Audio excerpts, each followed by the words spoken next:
Latino Eddie Guerrero, ये नाम WWE के इतिहास में आज भी एक इमॉर्टल है।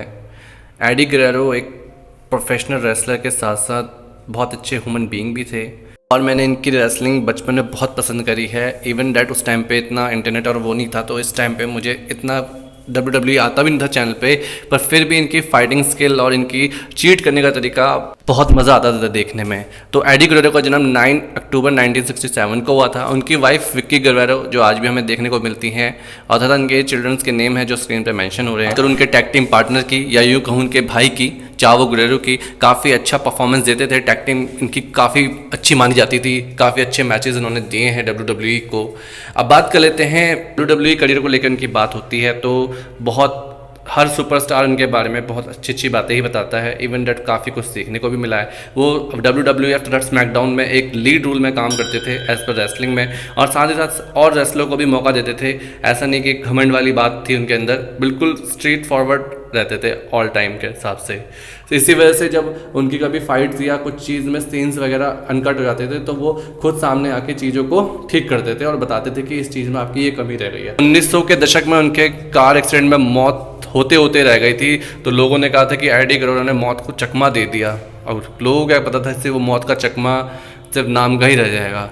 जब उनकी कार एक्सीडेंट हुई थी तो लोगों ने उम्मीद छोड़ दी थी कि वो बच पाएंगे, बट फिर भी वो रिकवर हुए और इतना अच्छा कमबैक किया, अच्छे मैचेस दिए के साथ, और भी अच्छे अच्छे सुपरस्टार ब्रॉक लेसनर हो, बढ़िया बढ़िया मैचेस दिए उसके बाद भी। But overdose of drugs and steroid की वजह से उनकी हालत बहुत ज़्यादा बिगड़ती चली गई। इवन डेट कई बार रेसलिंग में हमें देखने को भी मिला ये सारी चीज़ें। तो उनको लाइव हार्ट अटैक आया था, लाइव WWE फुटेज में दिखाई दिया था। हालांकि ये वीडियो WWE ने इरेज कर दी है, बड़ी मुश्किल से मुझे वीडियो मिली है, ढूंढ ढांड के मैंने एक क्लिप में ऐड करी है। प्लीज़ ज़रा देख के बताइए।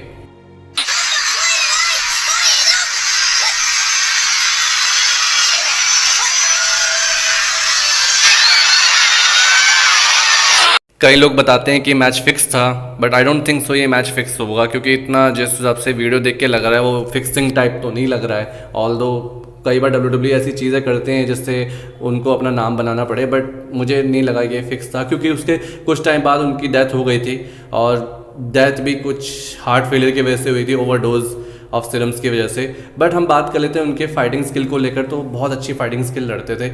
इवन डेट आपको मैं काउंटर अटैक दिखाता हूँ कैसे काउंटर अटैक करते थे।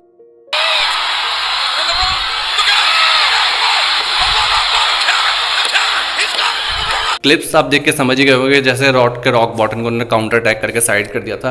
इवन डेट में आपको उन्होंने ब्रॉक लेसनर को भी एक टाइम पे इतनी अच्छी टक्कर दी है। मैंने लास्ट टाइम क्रिस बेनोआ के ऊपर बनाई थी, बट सेम इनके दोस्त ने भी बहुत अच्छी टक्कर दी है। मैं आपको कुछ क्लिप्स दिखा। ब्रॉक लेसनर को अंडरस्टिमेट कोई नहीं करता WWE में, उन्हें पता है कि वो कैसे खेलते हैं, उनके स्टाइल ही बहुत अलग है। फिर भी एडी गुरेरो ने काफ़ी अच्छी टक्कर दी है ब्रॉक लेसनर को, और ये बात ब्रॉक लेसनर ने भी कई बार मेंशन करी है क्रिस बेनोआ को लेकर और एडी गुरेरो को लेकर, क्योंकि उस टाइम का जो फिजिक था ब्रॉक लेसनर का, जैसे मैंने पहले बताया, अच्छे नहीं उनसे भिड़ पाते थे। इवन डेट उन्होंने जो वर्ल्ड हैवीवेट टाइटल होल्ड किया था वो बहुत लंबे समय तक था, और उनके बराबर कोई प्लेयर नहीं था। इसलिए आज भी WWE उनको इतना हाई पे देती है औरों के मुकाबले, और इतना इज्जत करती है कि चीट्स की कर लूँ तो उनके बराबर कोई फनी चीट्स कोई कर ही नहीं। स्लिप दिखाता हूँ मिस्टर कैनेडी के साथ, काफ़ी इंटरेस्टिंग है, आइए जरा देख के समझते हैं।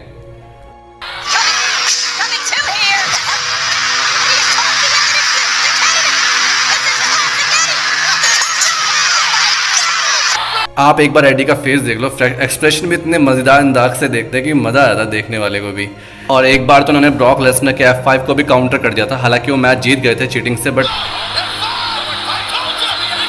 जिस दिन उनकी डेथ होती है तो उस दिन WWE कोई परफॉर्मेंस नहीं करवाती किसी सुपरस्टार से। आज के टाइम पे तो सिर्फ 3 सेकंड का जो बेल बजता है उसके बाद तो परफॉर्मेंस पूरी चलती है, सिर्फ नाम के लिए ट्रिब्यूट दे दिया जाता है। बट उस टाइम पे जब एडी गुरेरो की डेथ हुई थी तो इसमें प्रेशराइज नहीं किया था कि वो परफॉर्मेंस करे, जिसकी मर्जी थी वो अपने हिसाब से कर रहा था, और परफॉर्मेंस भी वो सिर्फ एडी गुरेरो को tribute overdose of steroid and जो इंजेक्शन है उसकी वजह से हुई है। तो उसके बाद WWE तो उस टाइम पे साइलेंट रही थी, उन्होंने कुछ करा नहीं। हालांकि उसके बाद उन्होंने अपनी वेलनेस पॉलिसी में इम्प्रूव किया, और वेलनेस पॉलिसी को इम्प्रूव करने के बाद आज के टाइम पे तो काफ़ी सही WWE में हिसाब किताब है सारे प्लेयर्स का, बट उस टाइम पे नहीं था। तो मे भी अगर ये पॉलिसी अगर पहले होती तो मे भी ये सब चीज़ें आज ना हो रही होती जो आज देखने को मिल रही हैं। पर एक ऐसा सुपरस्टार जो बहुत अच्छा था, बहुत पावरफुल सुपरस्टार था, वो हम WWE ने खो दिया है और उसके ट्रिब्यूट पे इतना बड़ा ट्रिब्यूट रखा गया था।